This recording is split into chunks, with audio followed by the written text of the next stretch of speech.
Now, this is a big moment for them, even if it isn't a full-on reunion. What was the conversation that you can share that you had with Alexi and the writers about this moment and what you wanted to portray and what this means for them and also for Lucy going forward? Yeah. I had a lot of this episode was absolutely a journey. I'm very protective of Lucy, and I think when I first read the script, I was confused and wondered if it was out of character and you know, Alexi is so collaborative and patient. I'm often being like, what about, and I really appreciate that. And I've said it a couple of times today, but it is true. Like it was a really good exercise for me as an actor to remember that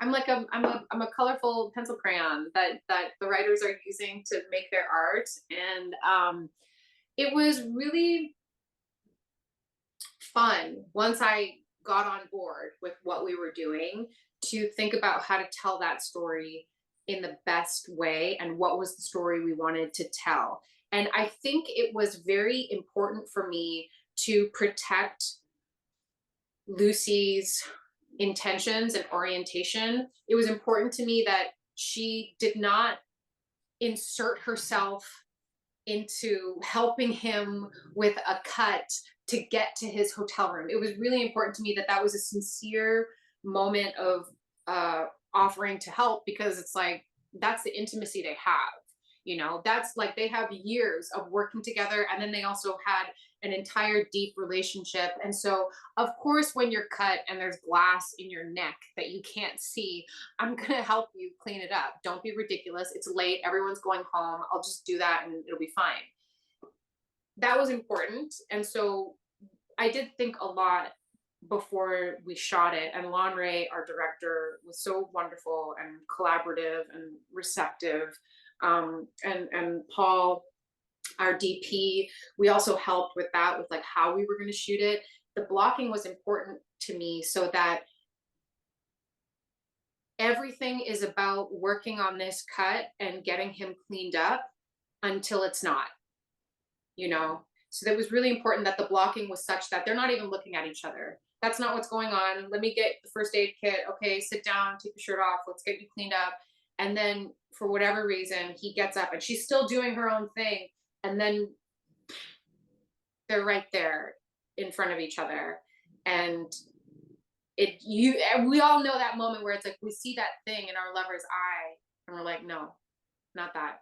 We shouldn't do that. I have a band-aid. We should clean your band, you know. And then she can't help herself, you know. And I think the proximity was also important too. I'm just like thinking straight up about chemistry and pheromones and having the proximity of your former lover who you still are very much attracted to. Like being able to play all of those things was really important. And so we actually spent a lot of time figuring out the blocking and to also like have that gear shift. So it's focus, focus, focus, first aid kit, hold on, no, I can't help it. And then it's like, and then it accelerates, that want kind of just like accelerates the moment.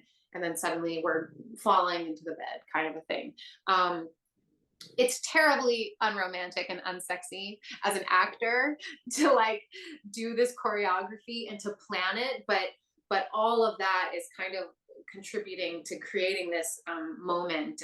And I hope that it comes across well, because for Eric and I, we were just wanted to really make sure that we were protecting both of our characters and making sure that with respect to where those two currently are and everything that is yet to be said, that they're not just using each other physically, because there's real love between them. There's real intimacy. There's real history there. And it's important that they're not just like using each other like that, but instead it's just a moment out of time that transpired because the circumstances led them there. Yeah. Absolutely. Well, and they're very clear that they don't intend for this to happen again. What can you share about how this changes their dynamic going forward in the immediate aftermath? Are we seeing a change in their physicality, in their banter, or are they going to be slipping because they can't really help it?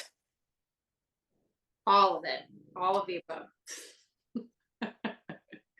All of the above. Nothing is off limits. I think I think it's and I really do mean that. Like I think it's the push and pull of being like keep our shit together, you know, keep our shit together. And also that was nice. Also, that's not happening again. But you know, you look nice. You know, I think it's all of those things. It's like the forbidden fruit kind of a thing. But again, they are first and foremost professionals and good at their job and good at being professional. And it'll be fun to see how that plays out as well. Yeah. Well, and as you alluded to, there is a lot of love here. These two people did not break up because of a lack of love. In your mind, what does Lucy actually need to be able to trust this man on a romantic sense going forward? My perspective is that it will require accountability. Lucy is an emotionally intelligent person. Like she has a psych background, you know. I think, and she appreciates that in Bradford. Um, I think she's waiting for accountability and a real conversation that shows that he understands what he did and how that hung her out to dry, and an assurance that, at least as far as his intention, that he's not going to do that again, you know. um yeah, I think that's important. And also, it's not, I mean, and maybe this is me talking, but when someone says they're going to do something, it's important that they follow up, you know, and not just like use words and say whatever. So that, I think that's important too. But more than anything, I do believe that over the 7 years of their evolving relationship as co-workers and as lovers, that she does know who he is at his core. And so this is a moment that, even though it was really painful for her, she knows who he is. She knows where his heart is. And so she might let him off the hook a little bit too, because she's not confused, you know, Absolutely. I think.